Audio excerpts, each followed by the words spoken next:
Pemirsa, deretan papan bunga berjejer di depan Pengadilan Negeri Jakarta Selatan saat sidang perdana pembunuhan berencana terhadap Nofriansyah Huta Barat dengan terdakwa Richard Eliezer Pudihang Lumiu.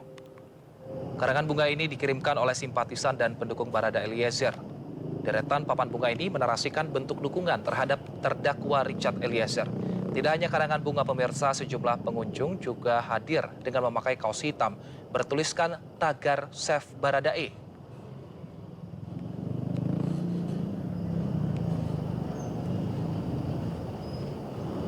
Kita akan lanjutkan perbincangan kita dengan kuasa hukum Richard Eliezer, Roni Talapesi, dan juga pakar hukum pidana Profesor Hipnu Nugroho. Saya ke Bang Roni. Bang Roni, dukungan sudah ada, tapi dukungan tidak cukup. Harus ada bukti yang lebih kuat untuk membuat Barada Eliezer hukumannya lebih ringan sebagai justice kolaborator. Nah, ini apa sebenarnya yang ingin Anda tampilkan ketika menghadirkan terdakwa lain yang juga sebagai saksi atas kasus ini? Informasi apa yang ingin Anda dapatkan sebenarnya? Mas Wilson, tadi kan saya sudah sampaikan bahwa setelah kami tidak mengajukan eksepsi, karena kami berpendapat bahwa formilnya itu sudah cukup ya, sudah sesuai dengan sesuai dengan hukum acara pidana. Nah, makanya kita minta langsung ke acara pembuktian. Nah, itu sah-sah saja menurut kami.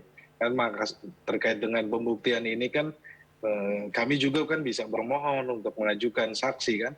Saya rasa itu tidak ada yang, itu seperti biasa saja hukum acara. Mungkin nanti Profesor bisa ini ya, sampaikan tidak ada hal yang seperti bagaimana. Tetapi kan dalam hal mengejar kualitas pembuktian tentunya kami minta kan, ya, kami akan menempatkan kronologis peristiwa hukum ini secara utuh dalam hal kepentingan pembelaan klien kami Baradae atau Richard Eliezer. Baik, saya ke Prof. Hipnu. Prof. Hipnu, tadi dinyatakan dalam surat dakwaan bahwa sebenarnya Richard Eliezer ini menembak korban, menembak Yosua seperti itu. Ini adalah atas perintah dari atasan ke bawahan. Jadi sebenarnya pengakuan dari Richard Eliezer ini dan juga yang terlampir di berkas dakwaan itu seberapa kuat bisa membantu Richard Eliezer dalam kasusnya di justice kolaborator dan bisa meringankan seberapa banyak, Prof. Hipnu? Ya, terima kasih Mas. Makanya di dalam teori hukum, suatu peristiwa pidana itu harus memenuhi dua unsur. Unsur subjektif dan unsur objektif. Unsur objektif adalah suatu peristiwa pidana dan ada korban. Unsur subjektif adalah ada teori namanya willing and witness, menghendaki dan mengetahui. Eliezer saya kira mengetahui bahwa itu suatu perbuatan pidana, tapi tidak menghendaki. Nah, mengetahui dan menghendaki itu suatu yang bulat, tidak dipisahkan, Mas. Nah, disinilah maka keringanan yang akan terjadi Eliezer adalah tidak menghendaki. Dia mengetahui, tapi nggak menghendaki. Kenapa sampai menembak? Ingat, suatu hubungan, suatu relasi kekuasaan. Baradae itu pangkat yang paling bawah. Tamtama aja Barada loh, Barada 2 itu paling bawah, golongan 1.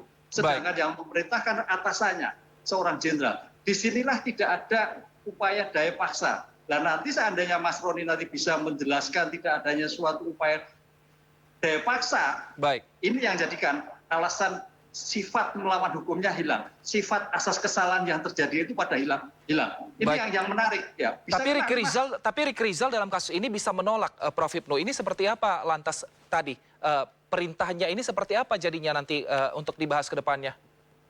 Ya, menolaknya di sini kan seperti R. Contoh, di sini kan ada dua perbandingan, Mas ya. Ada E dan ada R kalau nggak salah. R apa? Siapa yang dia tidak kuat? R, betul. Ricky Rizal, RR. Berarti ditawarkan kepada E. Nah, kondisi tidak kuat itu bisa juga disampaikan oleh Baradae. Tapi Baradae sebagai loyalitas ya.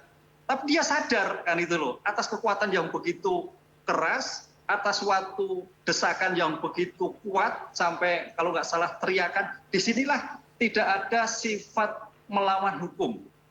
Nah, kalau nanti Mas Roni bisa menjelaskan, itu saya kira suatu nilai yang sangat tepat sekali untuk bisa menjadikan paling tidak ringan atas Baradae. Disitulah teori sebab akibat nanti akan dimunculkan dalam suatu pembuktian terhadap Baradae.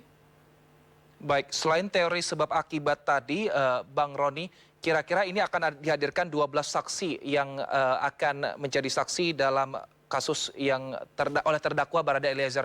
Nanti saksi ini siapa-siapa saja dan benarkah bisa akan meringankan hukuman terhadap Eliezer?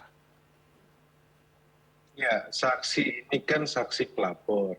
Yang saya tadi mohonkan kepada ketua majelisnya adalah saksi Ferdi Sambo, Putri Chandrawati, Kuat Maruf, dan Ricky Rizal. Itu yang kami minta ya.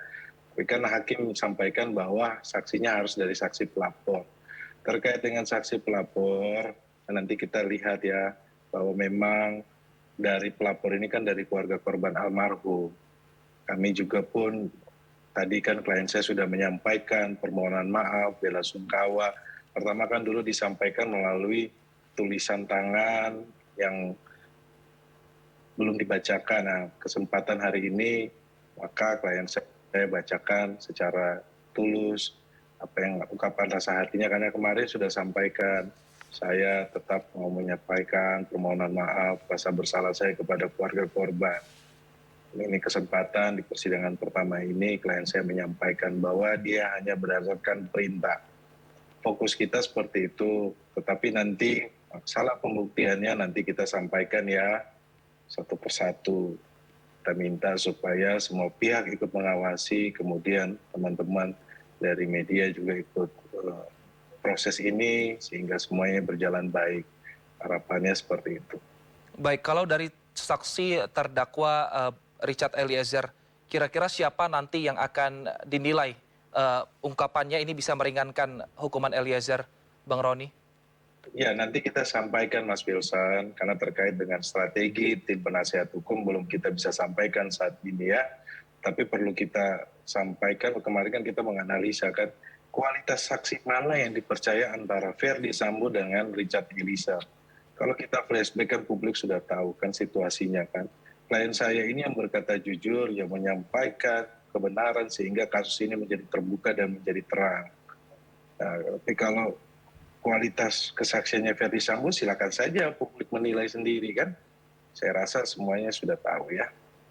Baik, Prof. Hipnu, sidang dalam kasus Ferdi Sambo CS ini terbilang cukup cepat, seperti itu hakim meminta bahkan ketika Ferdi Sambo langsung pembacaan eksepsi dan juga untuk terdakwa lain diminta hari Kamis, tidak menunggu 1 minggu.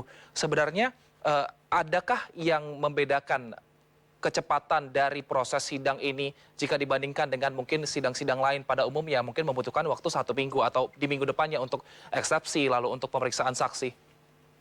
Ya, kita melihat perkara ini sebetulnya perkara biasa, tapi menyangkut orang yang luar biasa, kan begitu Mas. Nah, perkara ini kenapa begitu cepat? Karena sudah mendapatkan atensi masyarakat, atensi lembaga negara, presiden. Dengan demikian, secepat mungkin bisa dilakukan. Nah, gitu loh. Karena asas hukum yang kita lakukan, suatu persidangan itu dilakukan secara cepat, sederhana, dan biaya murah. Sidang ini menurut saya termasuk biaya mahal, Mas. Biaya mahal. Coba bandingkan dengan pengujian kedokteran forensik sampai ekshumasi, pengujian digital forensik, lie detektor, psikologi forensik, mahal sekali. Sehingga peradilan yang pengungkapannya mahal ini, ya diharapkan dalam persidangan itu lebih cepat. Karena suatu apa? Bahannya sudah siap semua, alat buktinya dengan saintifik, saksinya sudah siap semua, para tersangkanya juga, maaf, tanda petik, oknum-oknum polisi. Sebenarnya tidak ada yang perlu dikhawatirkan.